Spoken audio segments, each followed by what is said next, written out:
Buenas noches. Soy el doctor Francisco Javier Sáenz Marín, presidente actual de la Sociedad Mexicana de Otorrinolaringología y Cirugía de Cabeza y Cuello.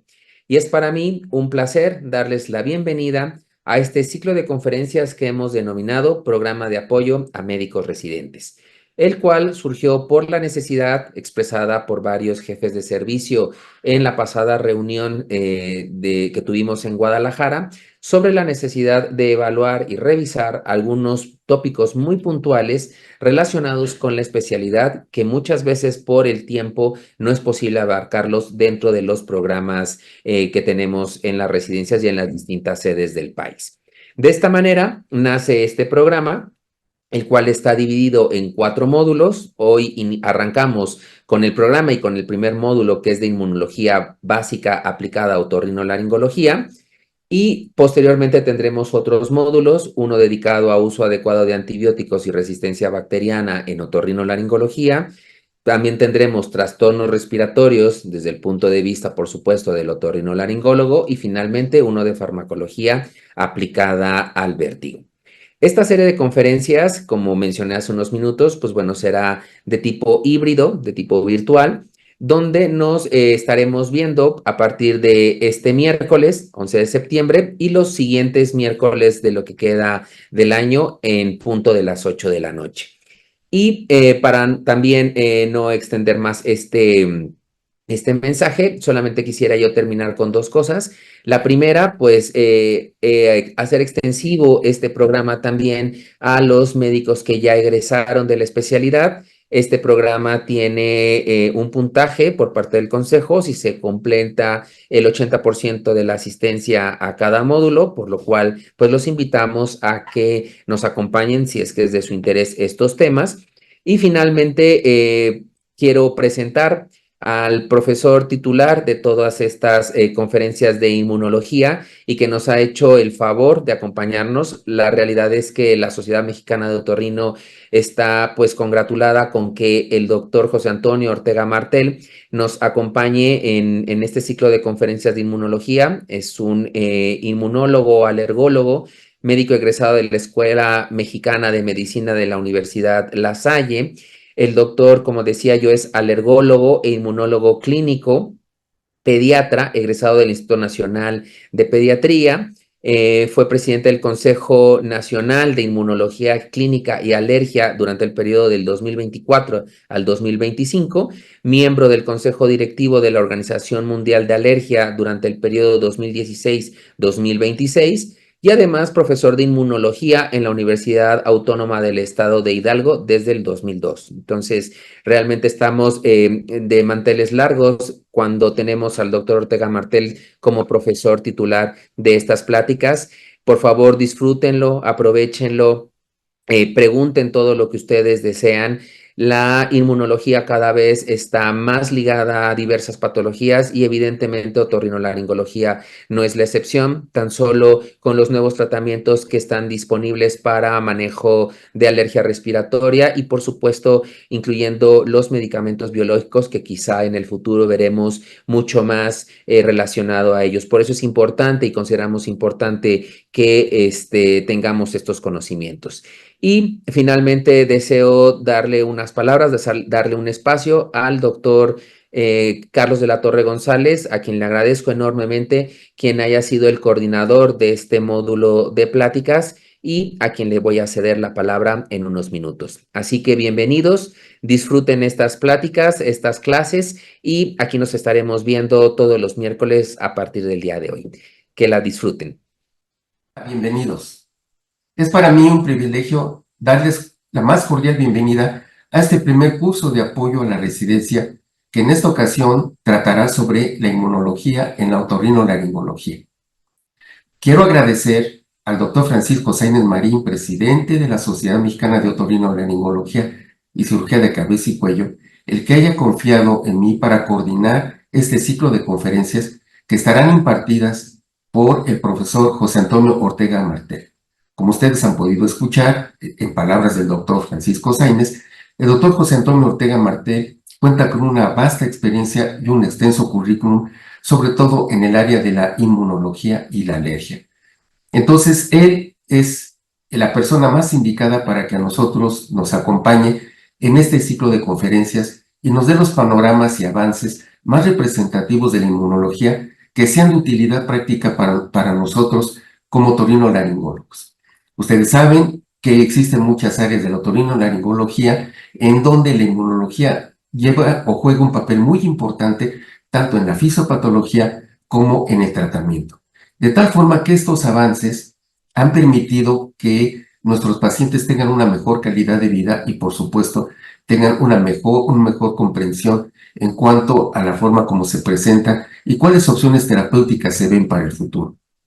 Es por ello que se requiere que nosotros, tanto especialistas como médicos en formación en la especialidad, tengamos un conocimiento robusto y profundo de estos avances en la inmunología que nos permitan entender mejor estos padecimientos. Baste decir, por ejemplo, que las enfermedades autoinmunes, así como, por ejemplo, el uso de biológicos en padecimientos como la poliposis nasal, han ganado mucho del enfoque y el quehacer y la utilidad que se tiene actualmente en muchos campos de la otorrinolaringología. Sin más preámbulo, yo quiero darle la palabra al doctor José Antonio Ortega para que nos exponga a través de este ciclo de conferencias todos estos conceptos y pido a ustedes su participación activa para que nos enriquezcamos en todos estos conocimientos y podamos tener este vínculo de enseñanza y aprendizaje con nuestro conferencista. Aprovechémoslo y de esta manera logremos tener este conocimiento que seguramente va a redundar en el beneficio y en el mejor tratamiento para nuestros pacientes. Adelante, muchas gracias y reitero mi agradecimiento hacia ustedes. Bueno, primero, antes que nada, agradezco a la Sociedad Mexicana de Otorrinolaringología y Cirugía de Cabeza y Cuello por invitarme a estar con ustedes en este curso de inmunología. Realmente me ha emocionado mucho esta invitación y yo espero que todos podamos aprender mucho durante este curso y bueno, podremos tener tiempo de interactuar y resolver tal vez algunas dudas. Mi nombre es José Antonio Ortega Martel, yo soy médico, pediatra, alergólogo, inmunólogo clínico. Actualmente soy profesor de inmunología en la Universidad Autónoma del Estado de Hidalgo y con algunos cargos soy presidente del Consejo Nacional de Inmunología Clínica y Alergia en México y miembro del Consejo Directivo de la Organización Mundial de Alergia. Pero también viendo pacientes igual que ustedes en mi clínica particular ya desde hace varios años. En este curso de inmunología vamos a tratar de abarcar algunos de los aspectos que considero pudieran ser más importantes para tratar de tener una idea de cómo es el sistema inmunológico, cómo funciona, qué podemos hacer para nosotros entenderlo y aplicarlo mejor en nuestra especialidad. Ustedes son otorrinolaringólogos yo soy alergólogo, pero son especialidades que se complementan y que tienen el punto en común es la inmunología. Entonces, bueno, platicaremos en diferentes sesiones. En una hablaremos de la inmunidad innata, en otra sesión de la inmunidad adaptativa, otra habrá sobre hipersensibilidad. También hablaremos de las enfermedades alérgicas que todos podemos ver en nuestro día a día y también algunas inmunodeficiencias. En la primera sesión, cuando hablamos inmunológico, que son los péptidos antimicrobianos, hablar un poco de la fagocitosis y de los fagocitos, pero también de las proteínas que forman el sistema del complemento, las citocinas y cómo se integra todo esto en la inflamación.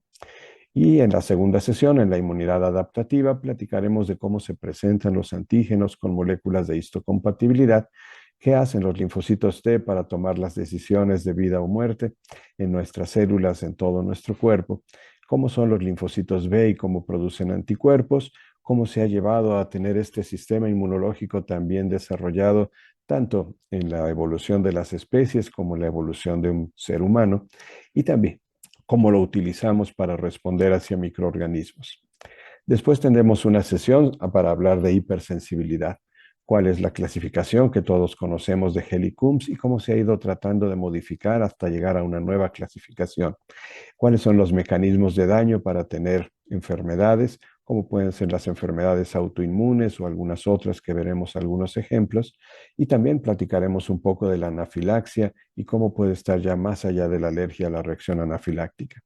Y luego ya entraremos en otra sesión a las enfermedades alérgicas, cuál es el origen y la fisiopatología de estas enfermedades que nos han afectado tanto en los últimos años, y también hablar de algunos sitios especiales donde se desarrollan estas enfermedades alérgicas, como las rinopatías alérgicas, el asma, la dermatitis atópica y la urticaria tanto aguda como crónica. En la última sesión hablaremos ya de las inmunodeficiencias, que ahora les llamamos errores innatos en la inmunidad cuando son primarias y pueden ser humorales, mixtas o fagocitarias, pero también pueden ser secundarias y ahí veremos algunos ejemplos como la desnutrición, la obesidad, la mala nutrición en general, pero también la infección por VIH y cómo es el síndrome de inmunodeficiencia adquirida, como quizá uno de los ejemplos más claros de cómo se afecta el sistema inmunológico por estas causas externas. Esa es la idea de estas sesiones y bueno, seguramente podremos tener tiempo para hacer preguntas, comentarios, tal vez algunas recomendaciones que podamos en esa interacción pues poder ayudarnos a entender y seguir estudiando más este sistema inmunológico que no se detiene el estudio sobre él. Empezando un poco en esta primera introducción, esta breve introducción, me gustaría platicar, además de la presentación de este curso, un poco sobre la historia de la inmunología, por qué es importante estudiar inmunología y también algunas definiciones útiles que nos van a servir durante este curso. La inmunología viene de una palabra en latín que usaban los romanos para hablar de alguien que está exento de pago de impuestos y le llamaban immune, immunitas, immunitatem al que estaba exento de ese pago. Pero bueno, ahora se adaptó después para hablar de exento de pago a la enfermedad. Sabemos que las enfermedades en ese entonces se veían como enfermedades contagiosas y que fácilmente se podían diseminar, inclusive causando plagas y grandes epidemias.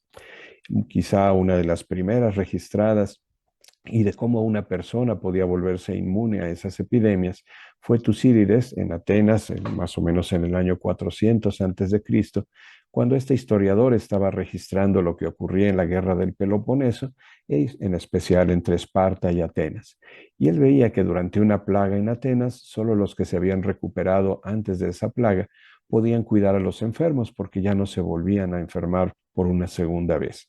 Entonces, algo había que, si habían resistido, si habían sobrevivido a esa enfermedad, los había vuelto ya resistentes y ya podían soportar y poder cuidar a un enfermo sin contagiarse. Y esto, bueno, tal vez se fue adaptando hacia otras enfermedades, hacia otras plagas que probablemente en ese entonces fueron diferentes tipos de plagas. Los romanos hablaban, decíamos, de inmune al que estaba exento de alguna tarea o de algún castigo o del servicio militar o simplemente de pagar impuestos.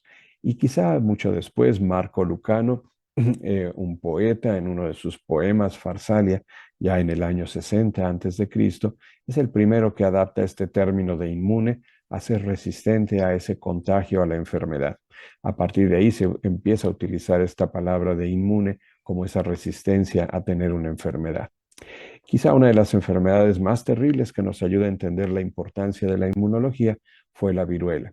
Y esta viruela, se cree que el virus apareció hace mucho tiempo, hace unos 10.000, desde el año 10.000 antes de Cristo, y hay evidencias, por ejemplo, en un faraón egipcio, en Ramsés V, que tiene lesiones de viruela en la piel momificada del faraón. En el siglo XIX, todavía en Europa, había 400.000 personas que morían cada año por viruela y no solamente podían morir en el cuadro más grave, sino que los sobrevivientes, muchos podían quedar con ceguera. Había cicatrices no solamente en la piel, sino también en conjuntivas, en la córnea, y 30% de los casos de ceguera en Europa eran ocasionados por la viruela como una secuela. La mortalidad era mucho más alta en los niños que en los adultos, podían hasta 8 de cada 10 niños fallecer, y todavía para 1967 aparecieron 15 millones de casos y todavía 2 millones de personas que desafortunadamente fallecieron por la viruela. La viruela también sirvió como arma biológica, inclusive para la conquista o la forma en la que el Hernán Cortés y un grupo de soldados llegaron a nuestro territorio y empezaron a tratar de conocer más y tratar de apropiarse de ese territorio. En la expedición de Hernán Cortés, con 550 soldados originalmente, salió de Cuba sin el permiso del gobernador de Cuba, y el gobernador envía a Pánfilo de Narváez con 1.500 soldados para detener a Cortés. Pero Cortés convence a Pánfilo de Narváez que se quede con él en la expedición, y entre los refuerzos venía un esclavo convaleciente de viruela. Esa viruela no se conocía en América todavía y se diseminó rápidamente entre los mexicas. Probablemente fallecieron de 3 millones a 10 millones de mexicas, y después en otras epidemias también mayas, incas, también mapuches en América del Sur, aunque no se sabe bien cuál es el número en total. Dentro de los mexicas que fallecieron, Cuitláhuac tal vez fue uno de los más famosos, porque Cuautláhuac tal vez era su nombre más correcto, pero Malintzin lo traduce como Cuitláhuac, era hermano de Moctezuma II, y cuando fallece en Moctezuma, él se vuelve el Tlatoani mexica que expulsa a Hernán Cortés con su ejército de 50.000 mexicas, en lo que llamaron los españoles la Noche Triste. Sin embargo, en esa epidemia de viruela, Cuitláhuac, igual que tantos mexicas, fallece de viruela, y junto con las alianzas que hace Cortés con otros pueblos, un año después eso le permite conquistar ahora sí el territorio de Tenochtitlán y el imperio mexica. Entre los nahuas se diseminaba rápidamente la viruela y le llamaban teozáhuatl, el grano traído por los dioses o los falsos dioses que estaban diseminando esta enfermedad, y moría fácilmente la gente. Dentro de las formas de ayudarse a resistir a la viruela, ya desde hace mucho tiempo antes, algunos hablan del 1500 antes de Cristo, o tal vez ya con registros desde el siglo XV después de Cristo, en la India ya se utilizaba la inhalación de polvo de costras de las lesiones de un paciente con viruela, o a veces también la aplicación de secreción purulente para tratar de hacerse resistentes a la viruela. Y esto en especial se aplicaba a los niños, pero también a los sacerdotes. Los niños eran los que morían más fácilmente en las epidemias, y los sacerdotes, los brahmanes, era donde iban a rezar todos los enfermos y familiares de enfermos, y eran fácilmente contagiados. Entonces se trataba de hacerlos resistentes con estas técnicas que se empezaron a hacer de variolización. En China también no hay una cifra muy clara, si hay registros desde el año 1000 antes de Cristo, pero ya más claro en el siglo X después de Cristo, se inoculaba con polvo inhalado de costras secas en vasijas de porcelana, y siguiendo sus teorías del yin y del yang, lo hacían de la fosa nasal izquierda o derecha, dependiendo si eran hombres o mujeres. Ya después en África, sobre todo en el norte de África, en Arabia y en Turquía, en Constantinopla, lo que ahora es Estambul, también se siguen estas técnicas, un poco más con las secreciones de convalecientes, y sobre todo cuando eran enfermos de lo que llamaban una viruela menor, una viruela que no había sido tan agresiva en esa persona, y que se pensaba que esa secreción no tan agresiva podía ayudar a defender a otra persona que no había padecido la viruela. Esto no se conocía en el occidente hasta que Lady Montagu lo conoce y lo empieza a hacer más popular entre toda Europa. Lady Mary Wortley Montagu era esposa del embajador inglés en Turquía. Ella había tenido viruela, igual que su hermano, había tenido lesiones graves por la viruela. Y bueno, cuando se van a Turquía como parte del trabajo de su esposo, a Estambul, a Constantinopla, ahí conoce estas técnicas de variolización al estar estudiando las costumbres de las mujeres en Turquía. Y le pide al médico de la embajada, al médico Charles Maitland, que aprenda esas técnicas de variolización y que variolice a su hijo ahí en Turquía. Y después, cuando ya regresan a Inglaterra, también lo hace con su hija. Y ella empieza a mandar toda esta información sobre estas técnicas de variolización y cómo las mujeres protegen a sus niños de la viruela a través de esta variolización. Charles Maitland, al llegar a Inglaterra, publica también todas estas experiencias y en sus experimentos él dice que, bueno, puede ayudar a proteger a las personas contra la viruela. La princesa Carolina de Gales le pide al rey la autorización para que Maitland variolice también a sus hijos, pero el rey le pide variolice a prisioneros, que variolice a huérfanos y que demuestre que esta variolización es segura y es efectiva para que pueda dar la autorización para que se variolice al hijo de la princesa Carolina de Gales.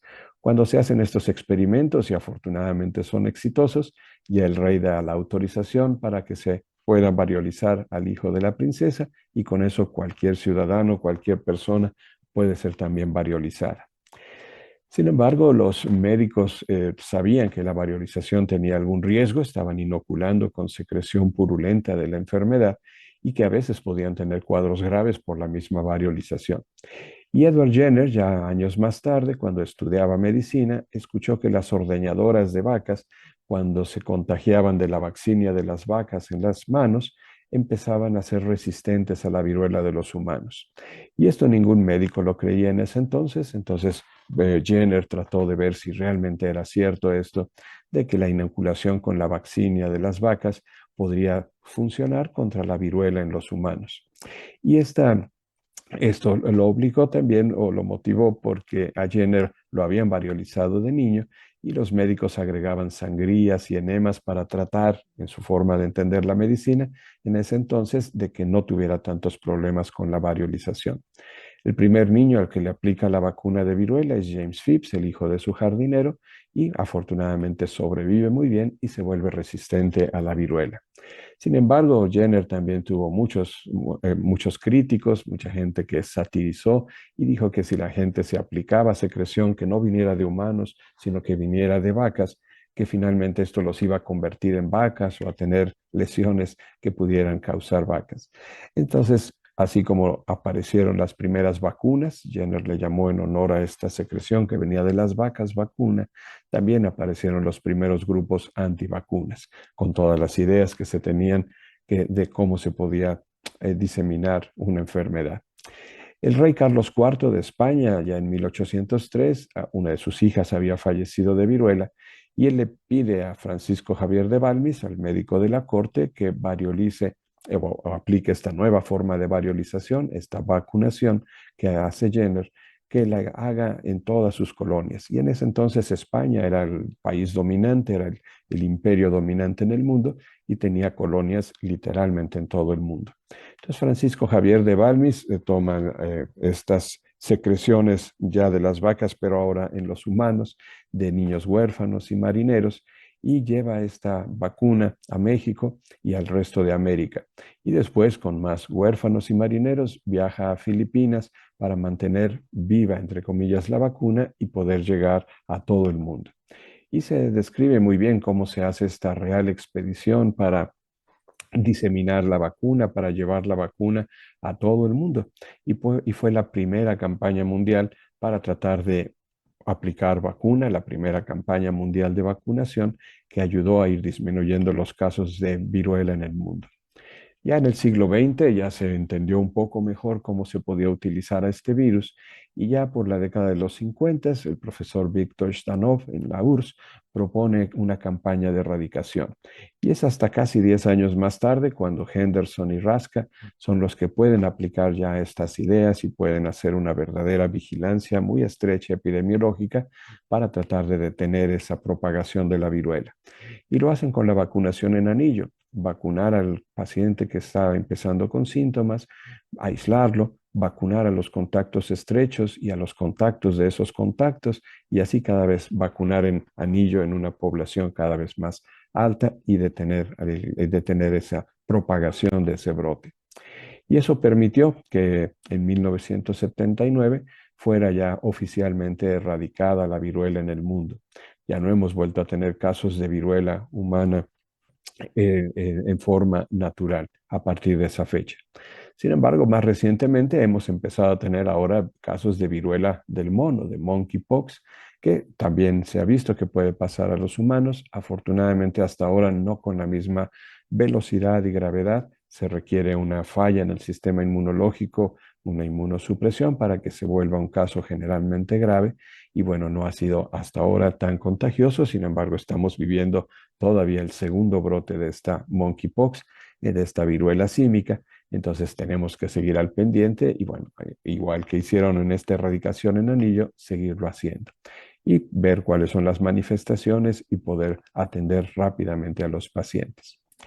Así vimos que las evoluciones en estas formas de inmunización pasaron de una variolización con secreción de enfermos, pero después, gracias a Jenner, a una vacunación con secreciones de contagio con vaccinia. Y después, Louis Pasteur, en honor a Jenner, le siguió llamando vacunas a todas las formas que aplicó de atenuación de patógenos, incluyendo la rabia, pero también otras como el anthrax o el cólera, para poder seguir extendiendo la forma de vacunación de vacunas hacia muchos otros patógenos. Esto nos da una idea del panorama que queremos hacer con este objetivo del sistema inmunológico, que no es realmente destruir a todos los patógenos, sino más bien ayudarnos a adaptarnos a nuestro medio ambiente. Y eso es lo que veremos durante el curso, cómo este sistema inmunológico nos puede ayudar a esa adaptación. Para eso tenemos nada más rápidamente que recordar algunos conceptos de algunas definiciones. Un antígeno es una molécula que es reconocida por receptores específicos del sistema inmunológico y que estos receptores pueden ser anticuerpos, anticuerpos libres, inmunoglobulinas, o también anticuerpos unidos a la membrana de un linfocito B, un receptor de célula B.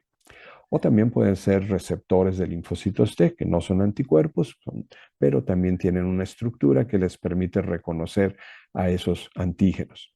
Entonces dependemos de un antígeno que es un blanco y un anticuerpo o un receptor específico que es el proyectil que reconoce a ese blanco.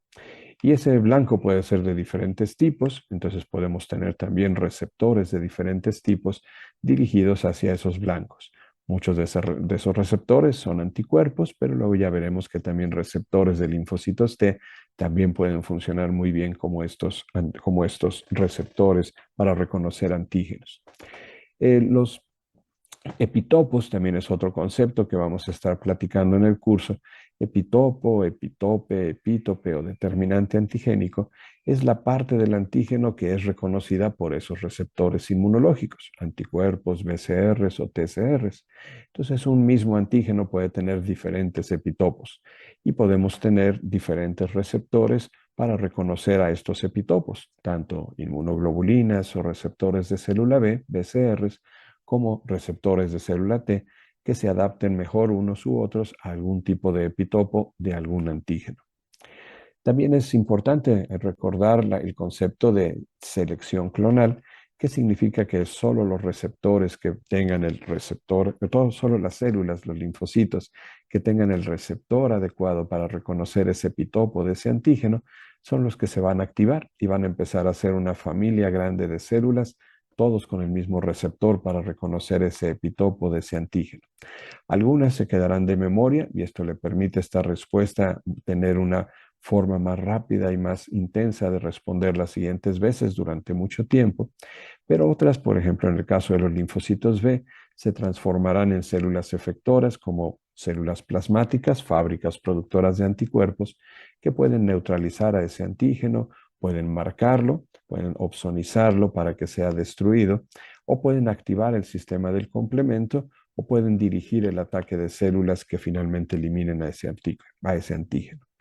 Ya platicaremos cómo es la estructura de esas inmunoglobulinas y cómo parecen una Y en los esquemas, pero en la vida real también así es la estructura molecular, con dos brazos cortos que reconocen al antígeno y una rama larga que le llamamos fracción cristalizable y que tiene los efectos sobre todo de activar al sistema del complemento y también de unirse a receptores y tener muchos efectos dependiendo de la célula a donde se une. También platicaremos del sistema del complemento y cómo es una cascada de proteínas séricas que se activan en cadena por diferentes caminos, la vía clásica, la alterna, la de las lectinas, y cómo pueden tener efectos importantes para marcar a un microorganismo, opsonizarlo y ayudar a que se destruya, o pueden activar células inflamatorias o inclusive directamente participar en esa destrucción de microorganismos. Entonces, la opsonización es una forma de marcar con proteínas que llamamos opsoninas la membrana de esa célula para que sea eliminada por fagocitos en el proceso que veremos de fagocitosis o por células citotóxicas en algo que llaman citotoxicidad por células que dependen en especial de un anticuerpo, pero podría ser de alguna opsonina en general. La fagocitosis es la forma de comer y destruir a un patógeno, de ahí viene su nombre, y ya veremos con más detalle cómo será esa endocitosis de ese patógeno, como una bacteria, por ejemplo, cómo se digiere y cómo se destruye para después expulsarla. Y ya platicaremos algunos detalles de ese proceso. Las citocinas, tenemos que ver muchas de ellas y aclarar que citocina con C se refiere a estos mensajeros, proteínas que viajan entre una célula y otra y que llevan algún mensaje, hacen algún mensaje en esa célula y ya platicaremos de muchas de ellas cómo funcionan. Y veremos muchos CDs. CDs son los marcadores de diferenciación celular que ayudan para que reconozcamos no solamente qué tipo de célula es la que estamos observando, sino también en qué estado se encuentra, cómo está participando en esa respuesta, si está activa, si está en reposo, si se ha diferenciado hacia otra célula o no. Y también veremos diferentes formas de inmunidad, la inmunidad constitutiva, la inmunidad innata y la inmunidad adaptativa, y cómo la constitutiva no es en sí una respuesta porque siempre está presente, no requiere ninguna pregunta, siempre está activa, no requiere que la activen más, pero también la respuesta innata y la adaptativa, esas sí son respuestas, una es inespecífica, rápida y de memoria limitada, y la adaptativa es una respuesta específica, ajustable y de una memoria mucho más prolongada. Ya veremos en cada una de ellas qué células participan, qué procesos y qué moléculas también están participando, tanto en la inmunidad constitutiva, en la innata y en la adaptativa, y las iremos viendo poco a poco con más detalle. Y platicaremos de esas diferencias entre la respuesta innata y la respuesta adaptativa, y que aunque actúan a diferentes tiempos, finalmente son complementarias. Esta es una introducción de lo que platicaremos en el curso, un poco motivarlos con la historia, pero además también empezar a platicar de algunos términos importantes que nos ayudarán seguramente en el curso para entender muchos de estos procesos. Nos vemos en la siguiente sesión, donde ya empezaremos a platicar, ahora sí formalmente, de la inmunidad innata. Muchas gracias.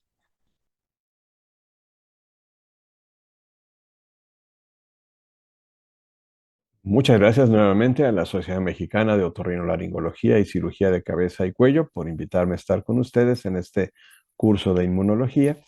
Y ahora sí, ya viendo el panorama general, hoy nos toca empezar con la primera sesión, que es la inmunidad innata. Vamos a platicar un poco de a qué se refiere esta inmunidad innata, en especial con las fronteras del sistema inmunológico, los péptidos antimicrobianos, qué son y para qué se producen, un poco más de detalles acerca de los fagocitos y la fagocitosis, del sistema del complemento, y terminaremos en esta sesión hablando de estos mensajeros que son las citocinas y cómo se integra todo en el proceso de la inflamación. Nuestra inmunidad constitutiva es quizá la mejor forma de ver estas fronteras inmunológicas. Son nuestras barreras epiteliales en la piel y en las mucosas. Sin embargo, esta frontera, igual que en cualquier frontera entre países, no siempre es igual. En estas fronteras, por ejemplo, en la piel puede cambiar si es una piel gruesa o delgada, si es más seca o es más húmeda. Y lo mismo en las mucosas, aunque es una frontera también inmunológica, no es lo mismo la frontera inmunológica a nivel digestivo que a nivel respiratorio, y dentro del respiratorio no es lo mismo en la nariz, en la orofaringe o en la vía aérea inferior, por ejemplo. Entonces hay diferencias en estas fronteras, sin embargo todas tienen en común que son barreras de células epiteliales. Y no solamente una barrera física en esta inmunidad constitutiva, sino también una barrera química y una barrera biológica. Y además en esta barrera epitelial también puede participar la inmunidad innata con diferente inmunidad adaptativa, también con diferentes células y moléculas. Todas en conjunto, en estas barreras, en estas fronteras, nos dan la protección que necesitamos en ese primer contacto, tal vez con un agresor, puede ser un patógeno o algún otro tipo de agresor. Estas uniones entre las células de la barrera epitelial son las que forman esa pared, esa barrera, que nos permite que no pasen muchos agresores, no solamente biológicos, sino también contaminantes, por ejemplo, en la contaminación química que sufrimos día a día. Y estas células tienen que mantenerse unidas por uniones firmes, uniones adherentes, desmosomas, que permiten que una célula no se separe de la otra y que tenga esta función de una barrera.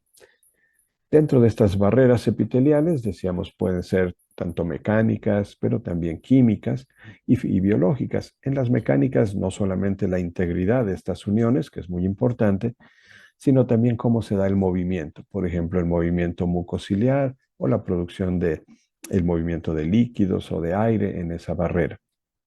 Ahí participa mucho, por ejemplo, los cilios nasales y el transporte mucociliar en toda la vía aérea.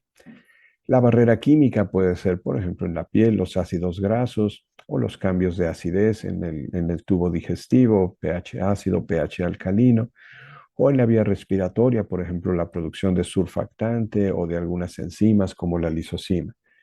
Pero veremos que en todas estas barreras hay péptidos antimicrobianos, proteínas que sirven como antibióticos, que les llamamos de muchos nombres, defensinas, catelicidinas, cistatinas, lecticidinas, hay muchos ya reconocidos, y que ayudan muy bien como eso, como una proteína con funciones antibióticas contra muchos patógenos. Pero también tenemos una barrera biológica, la microbiota, los microorganismos que conviven con nosotros y que si están en un buen equilibrio nos ayudan también para evitar infecciones. Entonces, si vemos la frontera inmunológica en la piel, realmente es un exoesqueleto que tiene muy poca permeabilidad, que consta de varias capas celulares, y ahí tenemos nuestras barreras biológica, química y física, y también una barrera de células inmunológicas en la dermis que nos ayudan en esa protección. Entonces, la piel está más diseñada para detener agresores y que no entren, a diferencia, por ejemplo, de la frontera inmunológica intestinal. Ahí en el tubo digestivo realmente es un endoesqueleto con gran permeabilidad.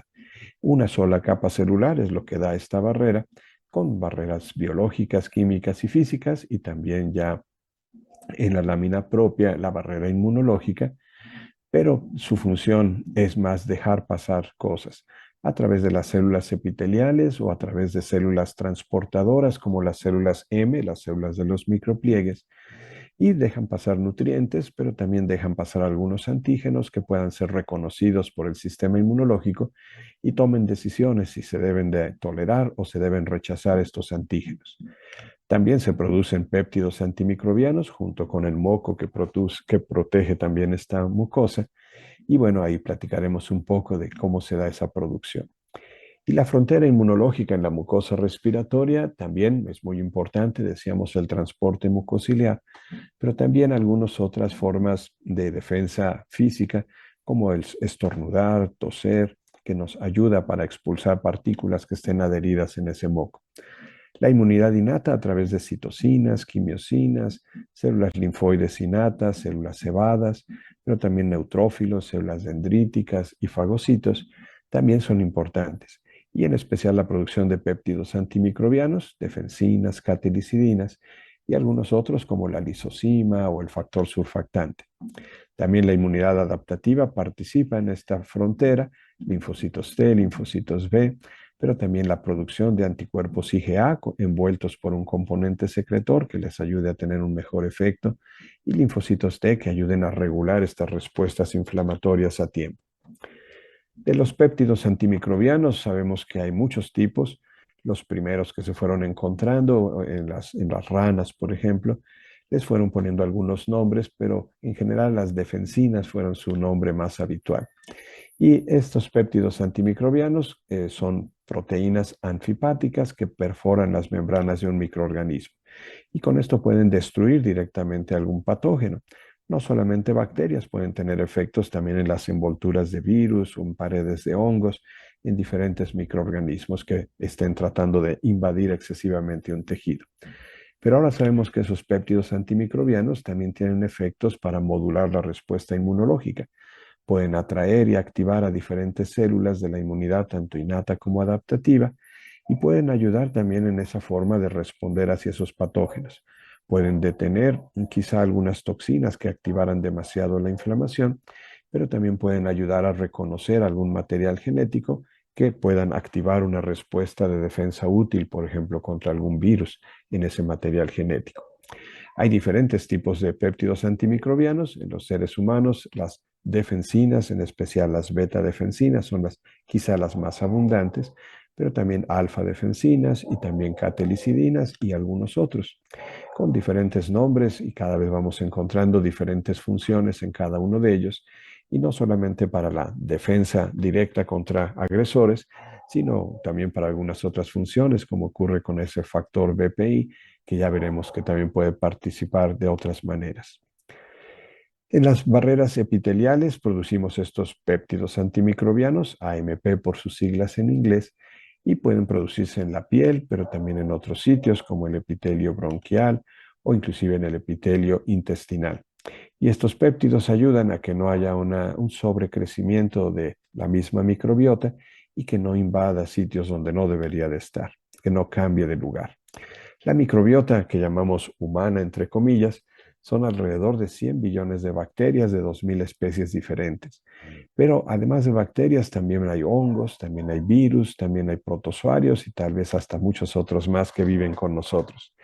Cuando están en un buen equilibrio con nuestro sistema inmunológico, a eso le llamamos eubiosis, estamos en una homeostasis. Pero cuando hay un desequilibrio en esa microbiota, una disbiosis, desequilibrio en el tipo de microorganismos que predomina, en su abundancia y en su diversidad, eso nos puede causar alguna enfermedad. Entonces, el microbioma humano está en diferentes sitios, no solamente en el intestino, donde se empezó a estudiar y por eso le llamaban flora intestinal, porque parecía que se podían cultivar como flores estas bacterias en la mucosa intestinal. Pero bueno, no son flores y no solamente son bacterias y no solamente están en el intestino. Pueden estar en vías respiratorias, en la piel y en muchos otros sitios. Y también ahora hablamos del concepto de microbioma, no solamente la microbiota, sino también su teatro de actividad. Entonces, la microbiota son todos los organismos que viven con nosotros, bacterias, hongos, pero también algas, protozoarios y arqueas. Y su teatro de actividad son, por ejemplo, en qué medio ambiente se están desarrollando, qué elementos estructurales de estos microorganismos están en interacción con nosotros, proteínas, lípidos o carbohidratos, pero también ácidos nucleicos, DNA, RNA, tanto parte de ellos, pero también algunos otros que son móviles como virus y fagos. ¿Qué metabolitos se están produciendo por estos microorganismos, en especial por bacterias, y que pueden servir algunos como toxinas, pero también puede haber otros que nos den señales para activar o para detener la activación del sistema inmunológico? Y también cuáles otras moléculas orgánicas o inorgánicas están participando en esas interacciones. Y factores ambientales que pueden estar influyendo en ese medio ambiente en especial para que se desarrolle mejor algún tipo de estos microorganismos a diferentes de otros. Por ejemplo, en la piel puede predominar más Staphylococcus epidermidis y en las vías aéreas puede estar más bien Staphylococcus aureus en la vía aérea superior. Entonces, este medio ambiente puede favorecer diferentes sitios, diferentes microorganismos. Este bioma es ese hábitat razonablemente bien definido con proteínas, entonces biofísico-químicas diferentes que le permite a esos organismos, a esos seres vivos, desarrollarse y tener su actividad en ese sitio. Este microbioma en la piel, decíamos, depende de zonas húmedas, secas o grasosas. Todo esto va a cambiar el tipo de microorganismos que haya. Y en las mucosas no es lo mismo gastrointestinal y a diferentes niveles. No es lo mismo en el esófago que en el estómago o en el intestino delgado o en el intestino grueso. No es lo mismo en el colon ascendente que en el recto. Habrá diferentes microorganismos que predominen de forma diferente. Y lo mismo en la mucosa respiratoria. No es lo mismo la nasofaringe, la orofaringe o la tráquea o ya la vía aérea más inferior. Y también a nivel urogenital hay diferencias inclusive entre hombres y mujeres, cuál es la microbiota que está predominando en ese microbioma muy específico. Entonces todo eso nos va haciendo muy diferentes a cada ser humano uno de otro y también durante el desarrollo, durante nuestra vida, hay cambios en ese microbioma. No es el mismo microbioma que tiene un recién nacido a cuando va avanzando en edad y va teniendo diferentes agresores o cambios en la microbiota, que puede ser su dieta, la forma en la que se alimenta desde muy pequeño, con la lactancia materna o inclusive la forma de nacimiento, si nace por cesárea o nace por parto vaginal, pero también recibe durante su vida, cómo se nutre, cuál es su forma de alimentarse. Y las funciones quizá de esta microbiota son muy importantemente la maduración y regulación del sistema de patógenos y también ayudarnos a la digestión y absorción de nutrientes como las fibras en los vegetales y la producción de algunas vitaminas. Entonces el microbioma es una parte importante. Sin embargo, nuestro sistema inmunológico tiene que también diferenciar cuando ese microbioma o algún otro que llega más externo nos está causando problemas y para eso tenemos a los fagocitos como buen ejemplo de las células innatas para comer y destruir a muchos de los que estén ahí. Estos conceptos de fagocitos y fagocitosis se los debemos al profesor Eli Meshnikov, que él investigó muy detalladamente cómo estas células podían moverse y cómo podían comer a diferentes microorganismos y destruirlos. Sabemos que hay diferentes fagocitos, los que llamaba Meshnikov micrófagos, fagocitos pequeños, en especial los neutrófilos, aunque también eosinófilos y basófilos pueden tener la capacidad de fagocitar. Pero hay otros que también llamaba Meshnikov macrófagos, que ahora sabemos que son monocitos que se diferencian hacia macrófagos y que son de mayor tamaño, pero también con otras funciones. Ambos, tanto monocitos y macrófagos como los granulocitos, neutrófilos, basófilos y eosinófilos, ambos vienen de la misma célula, de la célula GM, que es una célula madre, pero ya unipotencial, que solamente tiene dos opciones, o volverse un granulocito o volverse un monocito. Dependiendo de las citocinas, de los mensajeros que encuentre, tomará el camino para volverse, por ejemplo, un neutrófilo o para volverse un monocito y después ya en los tejidos transformarse en un macrófago. Los neutrófilos son altamente eficientes para perseguir a las bacterias, atraparlas y destruirlas. Y es una de nuestras formas más rápidas que tenemos para que estas células tan abundantes en sangre puedan salir a los tejidos y hacer esos efectos. O dentro de la sangre también lo pueden hacer. Y dentro de la sangre también los neutrófilos tienen otro mecanismo que es liberar redes, nets, trampas extracelulares liberadas por neutrófilos que pueden atrapar a estas bacterias. Estas redes son liberadas desde la cromatina de los neutrófilos, pero además van impregnadas con enzimas y con otras proteínas tóxicas hacia esos microorganismos y nos pueden ayudar a destruirlos. Los macrófagos tienen una función muy importante en los tejidos. Les vamos cambiando el nombre, inclusive dependiendo del sitio o de la persona que describió esos macrófagos en ese sitio, como las células de Kupffer en el hígado, o tal vez podemos hablar de macrófagos esplénicos o sinoviales o los osteoclastos o los macrófagos alveolares en las vías aéreas. Les vamos cambiando el nombre, pero una característica muy importante del macrófago es que puede durar mucho tiempo, meses, tal vez años, activo en esos sitios, como casetas de vigilancia. Y además estos macrófagos pueden producir diferentes mensajeros, diferentes citocinas, que pueden activar muy bien la inflamación y pueden producir factor de necrosis tumoral, interleucina 6, 8 y 12, para activar de diferente manera a otras células y poder hacer que haya una respuesta inflamatoria intensa.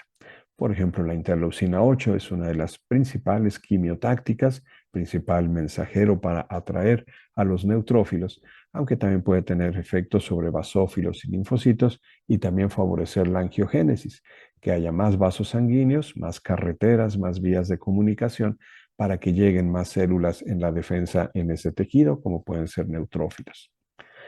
La fagocitosis, que es tanto de neutrófilos como de macrófagos, uno de los procesos más importantes, depende que ese fagocito pueda llegar a donde está ese agresor, haya quimiotaxis, algo que lo atraiga hacia ese sitio, que pueda detenerlo en su membrana, que haya adherencia, que se active la membrana, que empiece a hacer pseudópodos alrededor de esa bacteria, por ejemplo, que se la coma, la endocite, y ya en su citoplasma empiece a juntar muchos gránulos, muchos lisosomas que llevan enzimas y diferentes proteínas que pueden ayudar a destruir a esa bacteria, a ese microorganismo en el proceso de digestión y que finalmente las excreten, las expulsen o presenten parte de lo que se comieron con algunas moléculas que luego platicaremos en otras sesiones. Entonces, este proceso de fagocitosis es un proceso muy básico de tal vez de alimentación de algunos organismos unicelulares como los protozoarios, pero que ahora en estas células, en estos fagocitos, neutrófilos y macrófagos, como decía Meshnikov, se vuelve un proceso muy importante para la defensa, como comer y digerir ese alimento, esa bacteria, pero para ahora defendernos de una probable infección por este patógeno. La quimiotaxis es el primer paso clave y quimiotaxis significa un movimiento dirigido por un gradiente de concentración, de donde hay menos hacia donde hay más. Y para eso estos fagocitos, igual que muchas otras células, deben de tener receptores para esas sustancias que los atraen, para esas sustancias quimiotácticas. Y luego deben de tener receptores para reconocer algo en esa bacteria, por ejemplo, en ese patógeno, que les permita adherirlo en su membrana, activarla y empezar a hacer pseudópodos alrededor de ese patógeno. Y hay diferentes tipos de receptores, algunos para opsoninas, como platicábamos la sesión pasada, hacia anticuerpos o hacia algunas que veremos del complemento, como el C3b. Pero también hay un grupo de receptores muy importantes que les llaman PRR, receptores para reconocer patógenos o receptores para reconocer patrones, porque lo que reconocen estos PRR, como los tipo TOL, tipo NOD, tipo RIG o tipo lectina, son PAMs, y los PAMs significan patrones moleculares asociados a un patógeno. Con todos estos receptores puede detener a ese patógeno, activar su membrana, formar esos pseudópodos para abrazarla, hacer un fagosoma, una vesícula con lo que se comió este fagocito, y luego movilizar lisosomas, no uno solo, sino miles de lisosomas, para que se fusionen con ese fagosoma y se forme el fagolisosoma. Cada uno de esos lisosomas llevan enzimas y mecanismos digestivos para destruir a ese patógeno que está en ese fagolisosoma. ¿Cuáles son esos mecanismos digestivos? Perdón, pueden ser de dos tipos.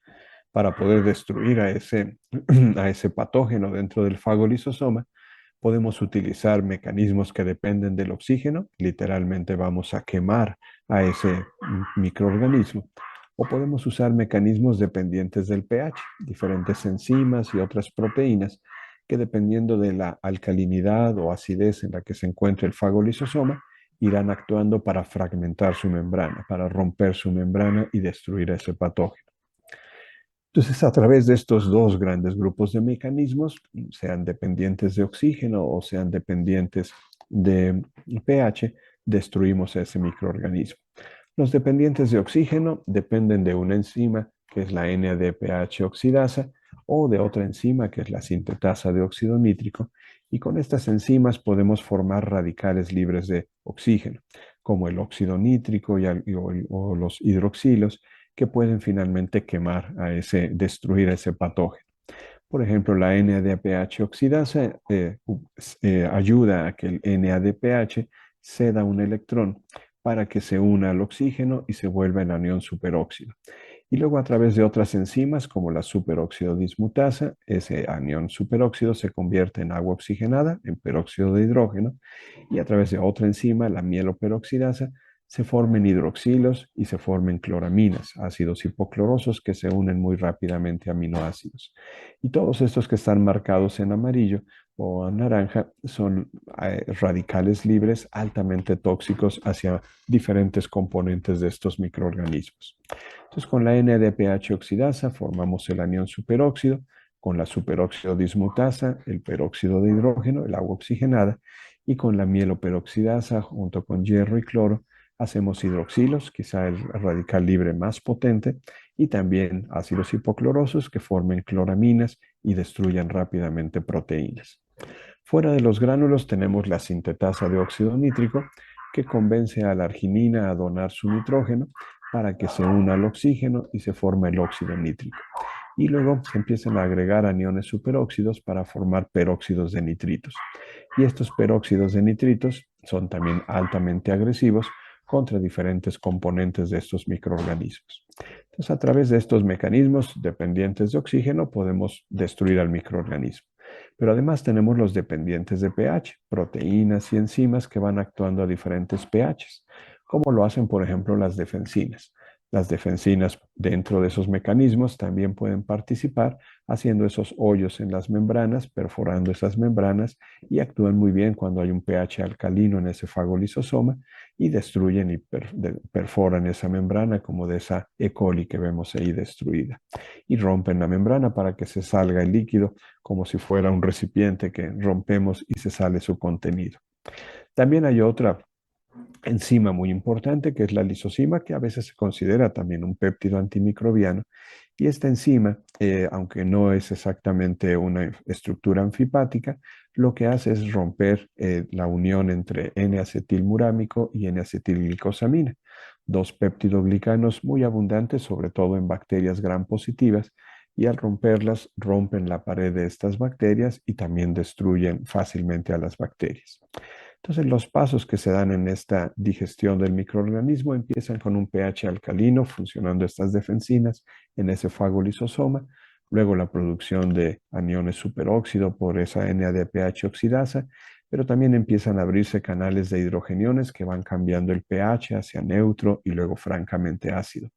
Y ahí la mieloperoxidasa sigue actuando para formar hidroxilos y cloraminas, y luego ya en un pH ácido, ahora la lisozima es la que mejor actúa para terminar de romper y fragmentar esas paredes de ese microorganismo. Estos mecanismos son muy útiles y la fagocitosis es muy importante. Sin embargo, también tenemos otros como el sistema del complemento.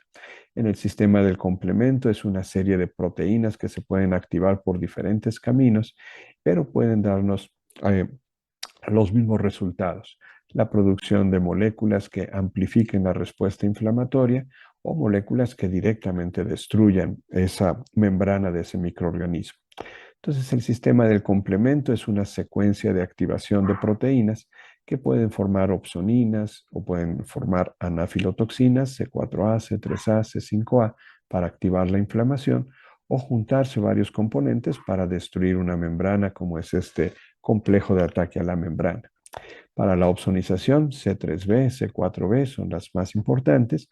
Para la activación celular y la quimiotaxis, atraer células inflamatorias, C5a, C3a, C4a. Y para la lisis celular, la unión de varios componentes, C5b con C6, con C7, con C8 y con muchos C9.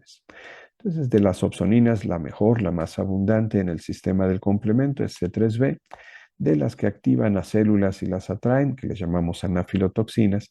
C5a es la más potente, y la unión de estos componentes para formar un túnel, una sustancia anfipática y perforar, es a través de estas uniones de estos componentes que les llamamos complejo de ataque a la membrana.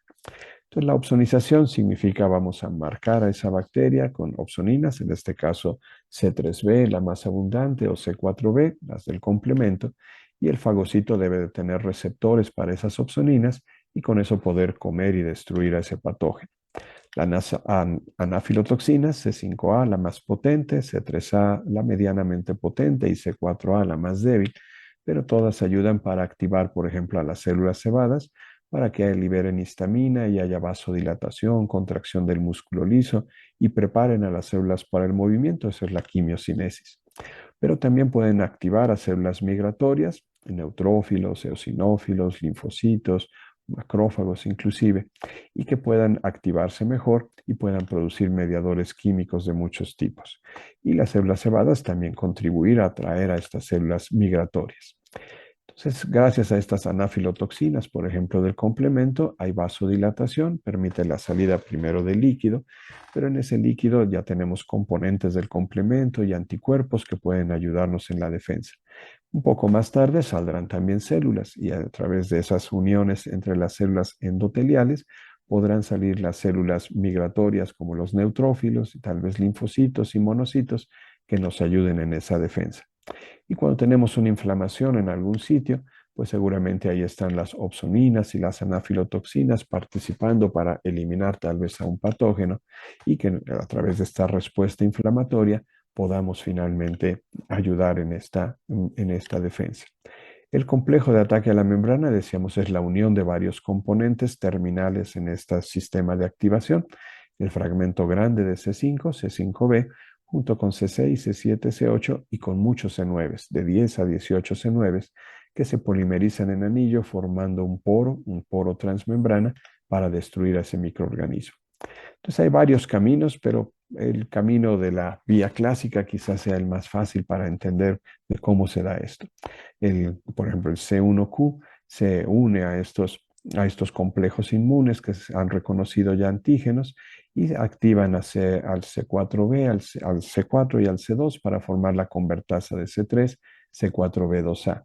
Esta convertasa de C3 empieza a romper a muchos C3 para formar C3b, la opsonina más abundante, y C3a, una anafilotoxina.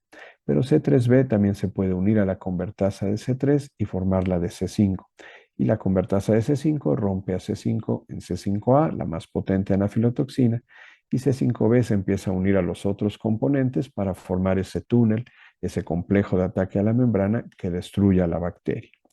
Esto lo podemos hacer también con diferentes proteínas por otras vías, como la vía alterna, un atajo, una vía más corta, o la vía de las lectinas, también una vía un poco más sencilla a la vía clásica, que no depende de anticuerpos y que pueden también activar convertasas de C3, convertasas de C5 y tener los mismos efectos, formar opsoninas, C3b, C4b, anafilotoxinas, C5a, C3a, C4b y el complejo de ataque a la membrana, C5b, 6, 7, 8 y muchos 9. Las citocinas son también otro concepto importante en la inmunidad innata. Son mensajeros y esos mensajeros pueden llevar esas señales de inflamación o de algunas otras funciones, no solamente de la inflamación. Entonces, las citocinas son mensajeros, son enviados por una célula, recibidos por alguna otra célula o a veces por la misma célula.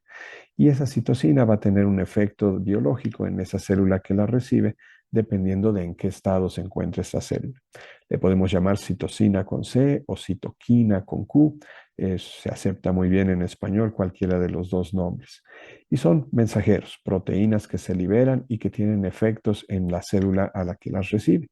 Y hay muchísimos mensajeros, hay redes muy complejas de estos mensajeros que, bueno, es a veces complicado estudiarlas a fondo a cada una de ellas.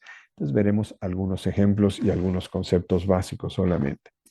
Una célula que emite a ese mensajero necesita una célula que reciba esa citocina con un receptor.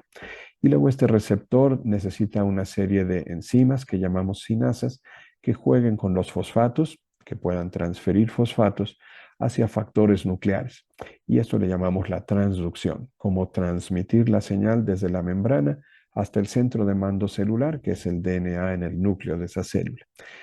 Para poder llevar esa orden al núcleo, necesitamos los factores nucleares que entren y den esa orden en el DNA. Y ahí en el DNA se puede hacer la transcripción. La transcripción significa copiar un RNA mensajero a partir de ese segmento del DNA que se está activando con los factores nucleares. Y luego ese RNA mensajero va a ir hacia los ribosomas para que se dé la traducción. Y la traducción significa cambiar el idioma de bases nucleicas, que es como viene el RNA mensajero, a un idioma de aminoácidos que va a ser finalmente la secuencia de un péptido de una proteína. Y dependerá de esa proteína cuál es el efecto que vamos a tener dentro de esa célula o fuera de esa célula para mantener esa respuesta que queríamos con ese mensajero. Entonces, estos mensajeros dependen de citocinas y también son citocinas que dependen de sinasas. Una muy famosa es un grupo de sinasas, una familia que se llama JAK, que son sinasas tipo Janus, y también de factores nucleares, y hay diferentes factores nucleares, un grupo de factores nucleares que se llaman STAT, que sirven para esa transducción y activar la transcripción ya en el núcleo. Pero así como hay activadores y puede haber diferentes tipos de sinasas y factores nucleares, también hay inhibidores como SOX y PIAS. SOX detiene a las JAK, PIAS detiene a los STAT para que no haya una activación permanente con este mensaje que trae el mensajero, esta citosina. Hay diferentes ejemplos de citocinas, no vamos a poder ver todas, obviamente, pero por ejemplo los interferones son un buen ejemplo de citocinas, mensajeros que se producen por muchas células, sobre todo para bloquear la replicación de los virus, de ahí viene su nombre, interferir con la replicación viral. Pero además, por ejemplo, los interferones alfa y beta, los tipo 1, ayudan a la expresión de moléculas de histocompatibilidad que sirven para presentar qué está ocurriendo dentro de estas células. Y los interferones gamma o el interferón gamma es también producido para bloquear a los virus, pero también es una buena forma de mejorar la fagocitosis, de activar mejor a los macrófagos para que funcionen mejor. Hay otro gran número de citocinas, una familia muy grande que llamamos interleucinas, y que no solamente tienen efectos entre leucocitos, pueden tener efectos también entre otras células, pero por ejemplo, algunas como la interleucina 1 es muy importante como una citocina proinflamatoria, igual que la interleucina 6, y ahora en la pandemia por COVID hemos entendido también que esta interleucina 6 es clave para producir proteínas de choque térmico, proteína C reactiva, proteínas del complemento que ayuden y que favorezcan esta respuesta inflamatoria que a veces puede ser excesiva. Algunas otras también muy importantes, la interleucina 2, que sirve para activar a los linfocitos T, o por ejemplo la interleucina 4 y la interleucina 5, que son parte de un patrón que llamamos linfocitos TH2, que ya platicaremos en las siguientes sesiones, y que hace que los linfocitos B, por ejemplo con interleucina 4, aumenten la síntesis de IgE, o con la interleucina 5 aumenten la síntesis de IgA. Y la interleucina 5 además es un potente quimiotáctico, pero ahora de eosinófilos. Hay más de 30 interleucinas, más de 40 ya, entonces, bueno, no podemos hablar de todas las interleucinas. Y algunas otras citocinas importantes, como el factor alfa de necrosis tumoral, que también es una proinflamatoria muy importante, o algunas otras como el TGF-beta, el factor beta de crecimiento y transformación, que al revés detiene la inflamación, puede ayudar a detener la inflamación y la activación excesiva de muchas células. Es parte de las células T que pueden regular estas respuestas, pero también puede activar fibroblastos y pueden aumentar o facilitar la síntesis de colágeno. O el factor estimulante de colonias GM, que pueden activar a estas células GM que platicábamos antes para que haya más neutrófilos, más monocitos, más macrófagos, y que en los pacientes con quimioterapia ha sido un tratamiento muy importante para ayudarlos a recuperarse de una neutropenia, por ejemplo. Estos mensajeros intercelulares nos sirven entonces muy bien para muchas funciones, para la quimiotaxis, para el control inclusive de la inflamación y también para favorecer la respuesta inflamatoria. Dependen de cuáles estemos usando y en qué célula estén llegando para favorecer o no alguna de estas respuestas. Y la forma de integrar finalmente todo esto es en la respuesta inflamatoria.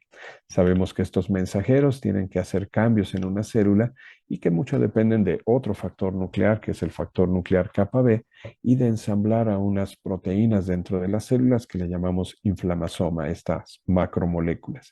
Y gracias a eso se siguen produciendo más citocinas inflamatorias o proinflamatorias que están en cascada activando cada vez a más células. Entonces, este factor nuclear kappa B sabemos que tiene un regulador esencial del inhibidor, y que con eso se está activando o no este factor nuclear kappa B. Y tal vez a través de estímulos de receptores, que pueden ser receptores para citocinas o receptores para patrones, como los receptores tipo TOL, se activa este factor nuclear kappa B y hace que se activen genes proinflamatorios para formar más citocinas proinflamatorias, pero también más enzimas que favorezcan la inflamación o también mediadores químicos o a través de enzimas se formen mediadores químicos que puedan favorecer la inflamación. Entonces, esta activación del factor nuclear kappa B es muy importante y también a través del reconocimiento de patrones, inclusive intracelulares, a través de receptores tipo NOD, empezamos a ensamblar una macromolécula que le llamamos inflamasoma. Entonces, el inflamasoma realmente está compuesto de tres cosas. Un sensor, que puede ser un receptor para reconocer esos patrones, patrones de patógenos o patrones de daño, un adaptador y un efector. Y el efector es una caspasa, una enzima que rompe una cisteína aspartato proteasa, y esa caspasa le quita lo que le sobra a una procitocina inflamatoria para que madure como una citocina ahora sí bien útil proinflamatoria. Y con esto esta célula puede llevar la función de mandar esas señales de la inflamación, como ocurre con la interleucina 1 beta y la interleucina 18, dos interleucinas proinflamatorias muy importantes, pero que tienen un precursor que tiene que ser modificado por esas caspasas para que ahora sí puedan salir de la célula y tener efectos estas citocinas proinflamatorias al unirse a los receptores dentro de la misma célula o fuera de otras células para poder tener esos efectos. Pero dentro de esos efectos también la caspasa 1 no solamente le quita lo que le sobra a estas prointerleucinas inflamatorias, sino también puede activar a la gasdermina D. Y la gasdermina D es otra sustancia anfipática que forma poros en la misma célula. Y cuando forma estos poros, la célula se destruye en una forma de muerte que se llama piroptosis. Piros, fuego, una muerte por inflamación, una muerte por fuego. Y cuando se muere esta célula, cuando se destruye y libera es lo que tiene en su interior, entonces se liberan DAMPs, patrones moleculares asociados a ese daño inflamatorio que activan todavía más la inflamación. Esta cascada inflamatoria es muy útil para que tengamos una señal intensa y podamos mantener una respuesta tal vez contra un patógeno, contra un estímulo agresivo. Pero también es muy importante detenerla y una forma de detenerla es la autofagia. La autofagia es una forma de reciclar cosas que sobran dentro de la célula o que la célula necesita volver a reutilizar para volver a utilizar carbohidratos, aminoácidos, ácidos grasos y nucleótidos. Esa es una autodigestión que hace la célula a través de autofagosomas y lisosomas, como si fuera la fagocitosis, para destruir y reciclar esos productos. Pero dentro de esa destrucción en la autofagia también se pueden destruir a los inflamasomas y con esto se puede detener esa inflamación y es un mecanismo de control que tiene la célula para evitar llegar hasta la piroptosis. La defensa contra las infecciones depende de activar la inflamación a tiempo y detenerla también a tiempo. Y, por ejemplo, cuando en nuestras vías aéreas están entrando partículas contaminadas tal vez con bacterias y esas bacterias empiezan a proliferar en esa vía aérea, se mandan señales para que se active esta respuesta inflamatoria. Y muchas de estas señales hacen que el endotelio empiece a separarse un poco para que deje salir líquido y deje salir también fagocitos como los neutrófilos. Y estos neutrófilos puedan atravesar esa barrera endotelial de los vasos sanguíneos y a través de señales quimiotácticas puedan viajar hacia donde están esas bacterias y puedan atraparlas y, como ya vimos en el proceso de fagocitosis, comerlas y destruirlas. Y este es un mecanismo muy útil, una forma de defendernos contra muchos agresores. Pero para que ocurra todo esto necesitamos convencer a las células endoteliales a que formen esos espacios y convencer a esa célula migratoria, como esos neutrófilos, a que puedan adherirse y atravesar esos vasos. Y no lo pueden hacer en un solo paso. Primero lo tienen que hacer a través de un rodamiento y esto significa unir un carbohidrato que tienen los leucocitos, el CD15, el antígeno cianileucocitario o LUIS-X, hacia las selectinas, moléculas de adhesión, que reconocen a estos carbohidratos y que le permiten irse frenando. Pero este neutrófilo va muy rápido en esa circulación sanguínea y no puede detenerse de golpe. Entonces empieza a rodar. Y así se le llama a este primer paso, el rodamiento, gracias a la unión de ese carbohidrato, el CD15, ese ácido siálico, con estas selectinas E y P-selectina del endotelio. Ya cuando logró finalmente detenerse, ahora cambian las moléculas de adhesión. El neutrófilo o la célula migratoria produce LFA1, la célula endotelial produce ICAM1. Dos moléculas de adhesión con mucha mayor fuerza de unión, mucha mayor afinidad, que le permiten mantenerse mejor adherido. Y gracias a mensajeros como diferentes quimiosinas, puede ser la interleucina 8, CXL8 es su nombre en las quimiosinas, pueden ayudar a que esta célula endotelial empiece a hacer separaciones que le permitan a este neutrófilo atravesar la célula endotelial y luego también estas quimiosinas dirigir a ese neutrófilo y con otro tipo de moléculas de adhesión, este neutrófilo seguir esas redes del intersticio para finalmente en esa quimiotaxis migrar hacia donde están esas bacterias.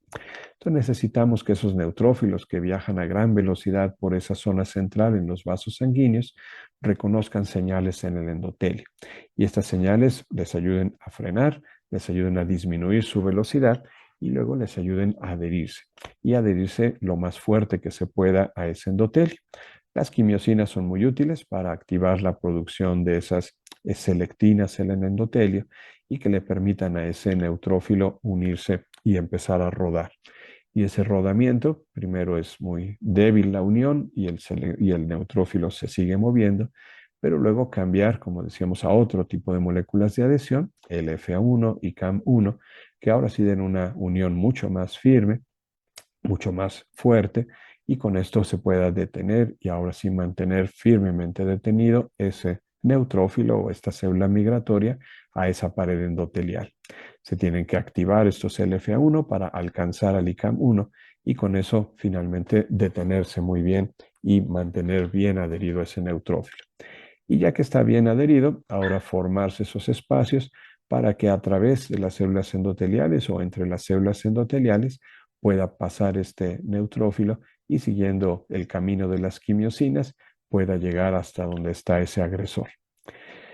No solamente las quimiosinas los atraen, también en los tejidos, macrófagos y células cebadas están liberando muchos mediadores químicos que pueden aumentar la permeabilidad de esos vasos sanguíneos y también pueden dirigir el camino de estas células migratorias. Dentro de los mediadores químicos, algunos, por ejemplo, en las células cebadas, están preformados, ya listos en sus gránulos para liberarse en segundos. Otros se tienen que producir a partir de las membranas y aunque van a tardar más en producirse, estos de síntesis nueva, pero son 1000 veces más potentes que los preformados.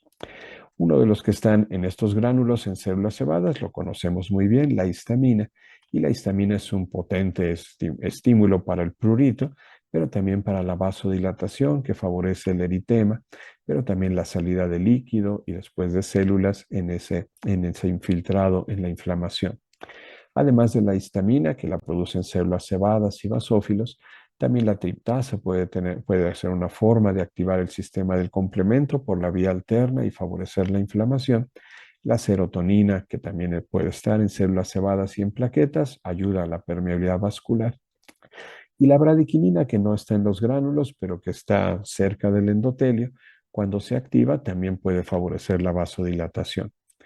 Pero también podemos, a partir de los fosfolípidos de la membrana, en especial de la fosfatidilcolina, podemos formar ácido araquidónico y sus derivados, prostaglandinas y leucotrienos, y también podemos formar, a través de la lisofosfatidilcolina, el PAF, el factor activador de plaquetas. Y por ejemplo, de las prostaglandinas, la prostaglandina E2 es la principal para llevar las señales de dolor y fiebre, muy importantes en la inflamación.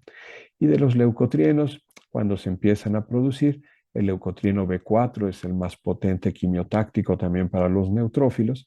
Y los leucotrienos C4, D4 y E4 son los cisteínil-leucotrienos que pueden causar vasodilatación y activación y contracción de músculo liso y diferentes funciones en la inflamación. Entonces, a través de quimiotaxis de células inflamatorias por el leucotrieno B4, aumento de la permeabilidad vascular por los cisteínil-leucotrienos, podemos tener estos efectos proinflamatorios.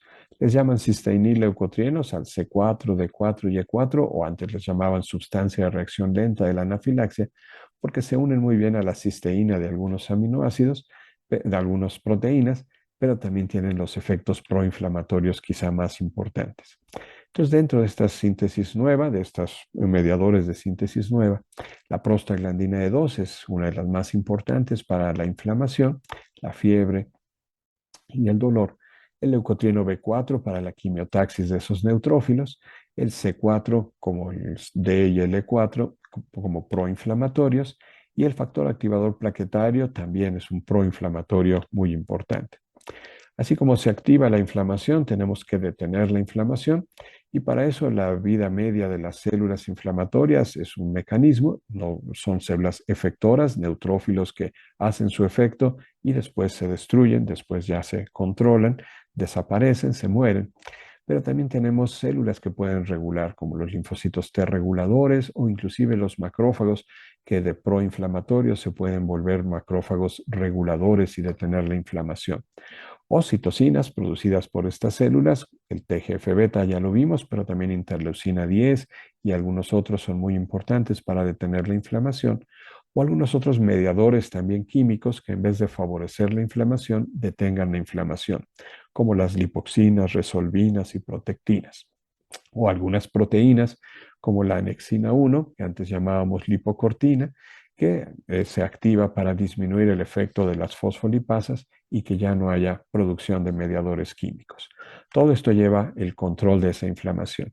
Entonces, algunos como estas lipoxinas, resolvinas y protectinas se producen también a través de fosfolípidos, a través de diferentes fosfolípidos en las membranas o de la dieta, como algunos ácidos grasos de la dieta, como el ácido eicosa pentaenoico, EPA, o el docosa hexaenoico, como el DHA. Pero también la muerte de las células, decíamos, los neutrófilos, también puede ayudar a través de los fagocitos, los macrófagos que reconozcan esa muerte por apoptosis y eliminen a estas células inflamatorias. Pero además los macrófagos pueden cambiar de una forma de comportamiento, un fenotipo proinflamatorio, a un macrófago antiinflamatorio, que no solamente ayude a eliminar a estas células proinflamatorias, sino que también produzca TGF-beta, interleucina 10, lipoxinas, que puedan ayudar a detener la inflamación. Y además, este macrófago antiinflamatorio viaja hacia los ganglios y ahí pueden estos macrófagos M2 ayudar a que se produzcan más células reguladoras, que produzcan más interleucina 10, más factor beta de crecimiento y transformación, más citocinas, que no solamente detengan la inflamación, sino que favorezcan la apoptosis de las células inflamatorias y con esto se controle la inflamación. Bueno, con esto ya tenemos un buen panorama, yo creo, de la inmunidad innata. En las siguientes sesiones hablaremos de la inmunidad adaptativa y luego ya ejemplos de cómo se adapta esto a varias enfermedades, pero creo que esto ya nos da un buen panorama de cómo se puede iniciar una respuesta inflamatoria y cómo se puede detener a través de estos personajes que participan en la inmunidad innata, tanto células como moléculas. Muchas gracias por su atención.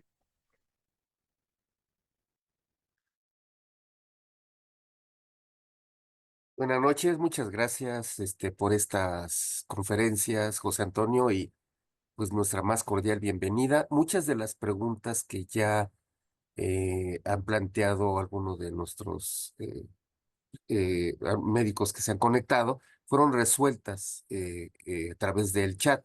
Sin embargo, creo que hay algunas preguntas que sí son interesantes, que me gustaría que se compartiera la respuesta a toda la audiencia. Son varias preguntas y entonces por cuestiones de tiempo vamos a seleccionar las que yo creo que deben de quedar muy bien en la mente de todos nosotros. Y una de ellas todas son del doctor Juan Carlos Cruz. Una de ellas dice que una persona supuestamente inmune es posible que tenga una expresión importante de la enfermedad e incluso mortal. Muchas gracias, gracias. Primero, gracias Carlos, gracias a ti, al doctor Sainz Marín y a todos los miembros de la sociedad por darme esta oportunidad de participar con ustedes. Y sí, realmente, como tú dices, hubo preguntas muy interesantes del doctor Cruz Castillo. Y bueno, esta en especial es interesante porque aunque el concepto de inmunidad surgió así, como una persona que después de un contagio se volvía resistente a un segundo contagio, Desafortunadamente no siempre es así. Va a depender de las características del agresor, en este caso el patógeno. Ahora lo hemos vivido en esta pandemia que tantas variantes va teniendo y entonces va cambiando la cara de este, digamos, patógeno, de este delincuente y nuestro sistema inmunológico le cuesta más trabajo reconocerlo. Entonces depende mucho de qué tantas variaciones tiene ese patógeno, qué tan duradera puede ser esta protección, esta inmunidad.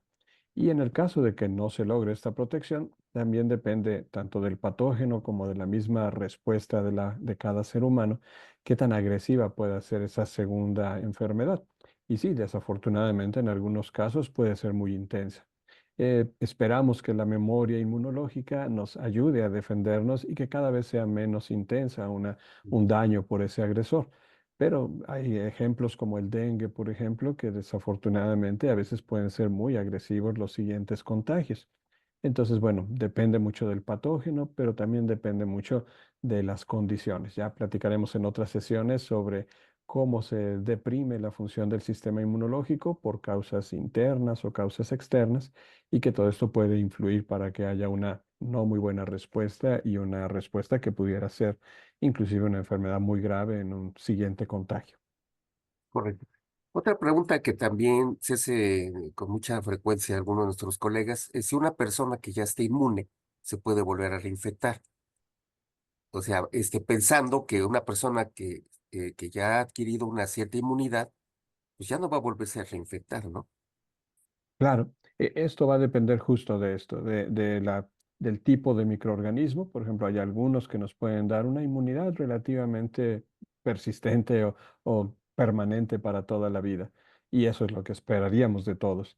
Sin embargo, hay otros que no es así, que puede ir disminuyendo. Por ejemplo, ya platicaremos en otra sesión sobre la inmunidad adaptativa y las células de memoria y cómo las células de memoria, los linfocitos T y B de memoria, tienen que automantenerse, tienen que estarse autodividiendo para mantener esa población útil para un siguiente contacto. Pero en esa forma de automantenerse de estos linfocitos de memoria, puede ser que no se den las condiciones adecuadas, se vayan perdiendo estas poblaciones de memoria, finalmente se nos olvide que estaba ese patógeno y volvamos a tener una infección igual o más grave inclusive, o tal vez más leve, dependerá de las condiciones en ese momento. Entonces, aunque uno esperaría que así fuera, realmente depende mucho del patógeno, sus variaciones, qué tantas variantes va teniendo en sus antígenos y su forma de agredir y también del huésped o del hospedero de nosotros, de qué tanto vamos perdiendo esa memoria inmunológica o vamos teniendo alguna otra forma, alguna otra agresión que deteriore nuestra función inmunológica. Sí, no sé si más adelante se tratará algo sobre la inmunidad innata entrenada o pudiéramos hablar un poquito de la inmunidad en donde pues el concepto tradicional que solamente la inmunidad adaptativa podía tener memoria, pero ahora vemos que pues la inmunidad innata pues también puede tener una memoria, si no bien, no con la misma, dijéramos, intensidad que pueda tener la memoria adaptativa, pero este es un concepto que relativamente reciente se empezó a desarrollar porque se pensaba que no había memoria por parte de la inmunidad innata. Y eso ha sido un descubrimiento, vamos, que ha permitido emplear incluso ciertas estrategias terapéuticas hacia la estimulación o bien hacia el bloqueo de la inmunidad innata entrenada, ¿no? Como en las enfermedades inflamatorias crónicas. Entonces, no sé, ¿qué nos podrías decir en relación a cómo se puede entrenar la inmunidad innata? Muchas gracias, es una pregunta muy, muy buena. Y sí, es cierto, actualmente de mucha importancia en muchos tratamientos, en muchas formas de tratar de ayudar en algunas enfermedades. Sí, durante mucho tiempo yo creo que la inmunología o el estudio de la inmunología se enfocó mucho más en los anticuerpos, en los linfocitos T y B, en la inmunidad adaptativa. Y durante mucho tiempo se pensó que eso era lo más importante que hacía el sistema inmunológico y se dejó la inmunidad innata como una respuesta inicial, inespecífica y que fácilmente se podía sobrepasar. Pero después se fue entendiendo que no, que la inmunidad innata también era muy importante y que no tenía tal vez una memoria específica como la memoria de linfocitos T y B con receptores específicos para un antígeno, pero que sí había una forma de memoria inespecífica, que para no confundir le llamaron entrenamiento. ¿Por qué se le llama entrenamiento y no una memoria estrictamente específica? Porque lo que se hace es al contacto con ese agresor, las células innatas, macrófagos, linfocitos NK, por ejemplo, neutrófilos inclusive, empiezan a tener cambios epigenéticos y cambios metabólicos. Y esa combinación de cambios epigenéticos y metabólicos ayudan a que esta célula, cuando se vuelve a encontrar otro agresor, no necesariamente el mismo, puede ser cualquier otro agresor, ya tiene un camino facilitado para responder más rápidamente. Y a eso se le llama el entrenamiento, como si fuera un atleta que no sabe cómo va a competir en la siguiente competencia, pero ya está mejor preparado, ya tiene mejores músculos, mejor habilidad para responder más rápido. Entonces, estas células innatas se pueden entrenar y a diferencia de la memoria adaptativa, no es específica para un solo patógeno, sino que actúa hacia cualquiera que se vuelva a presentar ante esas células. Yo creo que ambas se complementan. Y sí es cierto, ahora entender esta inmunidad innata, cómo se puede entrenar, ayuda para no solamente para mejorar la respuesta hacia algunos patógenos, sino también para entender algunas formas de daño. También esta inmunidad innata entrenada podría ser dañina. Si estamos respondiendo excesivamente a diferentes estímulos y no controlamos esa inflamación, también podemos tener un daño por ese entrenamiento. Entonces, bueno, todo eso nos ha ido ayudando para entender cómo manejarlo en diferentes enfermedades. Y en el caso de las infecciones, yo creo que son complementarias. Tan útil tener un buen entrenamiento de la inmunidad innata como una memoria a largo plazo de la inmunidad adaptativa. Totalmente. Otra pregunta sería, ¿cómo afecta la inmunidad innata entrenada la susceptibilidad a futuras infecciones o inflamaciones no relacionadas con la exposición inicial? ¿Y qué investigaciones se están explorando dicha relación? Sí, eso es justo. Ese entrenamiento depende de cambios epigenéticos. Cuando una célula innata recibe, sobre todo a través de estos receptores para reconocer patrones, receptores tipo TOL en las membranas externas o internas de esa célula, o receptores tipo NOD en el citoplasma, por ejemplo. Pero estos receptores, estas formas de reconocer estos patrones moleculares de un patógeno o de un daño, empiezan a activar a esta célula en su núcleo, en sus genes, para que cada vez responda mejor. Entonces, lo que hacen es finalmente ayudar a que los genes promotores de genes efectores faciliten la respuesta, respondan más rápidamente, se facilita el camino genético para la producción de enzimas, para la producción de citocinas, para la producción de muchas cosas internas en la célula que le den un camino de activación más rápido. Y para todo esto necesita también una mejor respuesta metabólica interna de la célula. Entonces las mitocondrias y la producción de energía también se aumenta con esta forma de entrenar a estas células innatas. Y algo interesante en la inmunidad innata entrenada es que no solamente afecta a las células maduras, un macrófago, un neutrófilo, sino que también puede afectar a células progenitoras de estas células innatas. Y cuando afecta con estos cambios epigenéticos, la epigenética, hemos escuchado también mucho de ella, es poner alguna modificación en la forma en la que expresamos genes. Entonces podemos modificar las histonas, podemos modificar directamente la lectura del DNA a través de diferentes compuestos, a través de diferentes moléculas, metilos o grupos acetilos. Estas marcas epigenéticas, estos grupos acetilos o metilos, o las enzimas que acetilan o desacetilan, metilan o desmetilan, se pueden heredar a las siguientes células.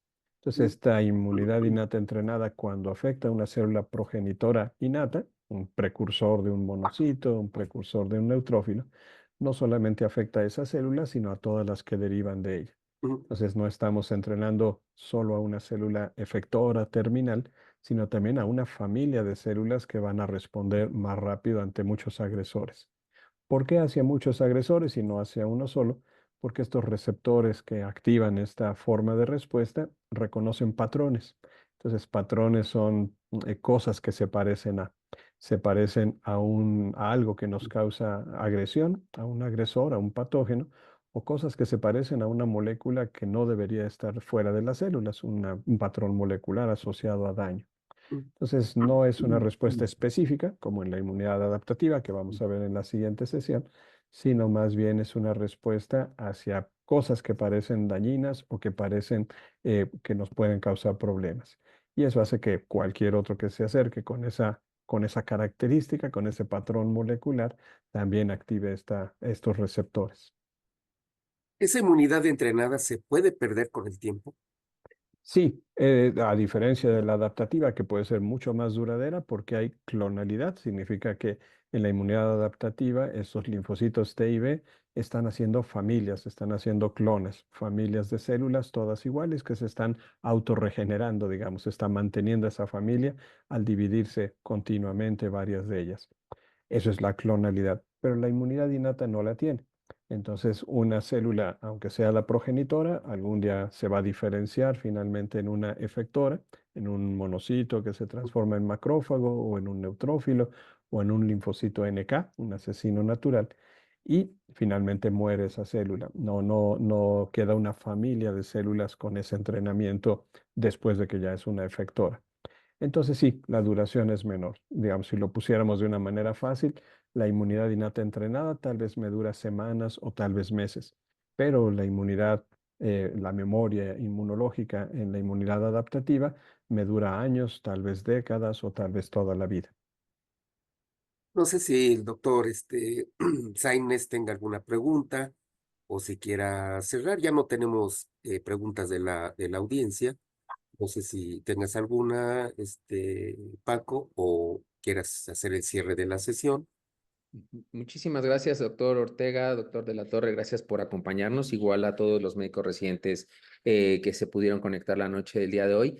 Creo que ha sido un tema muy interesante el que hemos visto. El doctor Ortega Marte nos ha llevado prácticamente de la mano por todo el proceso inmunológico y de defensa del organismo. Y bueno, yo creo que no está de más este recordatorio porque finalmente el comentario va enfocado a que muchas de las terapias que utilizamos en orden de mejorar tanto la inmunidad innata como adaptativa, que vamos a ver más adelante, finalmente lo que van a estimular es todo este proceso que el doctor Ortega ha desarrollado y que no se queden solamente con la idea de que va a estimular los mecanismos de defensa. Lo que acabamos de ver son los mecanismos de defensa exactamente que se van a activar con diversos fármacos que seguramente más adelante veremos cuál es su aplicación en la especialidad. Y es muy importante porque si entendemos nosotros precisamente todos estos mecanismos de inflamación, todos estos mecanismos de defensa, será mucho más fácil entender el mecanismo de acción de estos medicamentos exactamente o de estos fármacos, exactamente en qué punto pueden beneficiar al paciente y hacer una mejor selección de ellos, ¿no? Y pues bueno, básicamente es como el comentario con el que quiero yo cerrar. Agradecerles a todos que se hayan conectado y pues hacerles una cordial invitación para que nos veamos la próxima semana en esta serie de temas de inmunología aplicada a otorrinolaringología. Muchísimas gracias. Muchas Igualmente, muchas gracias. gracias. Gracias a Gracias, ustedes doctor por Ortega. Gracias, invitarme. doctor de Gracias. la Torre, y buenas noches a todos. Gracias. Buenas noches. Buenas noches.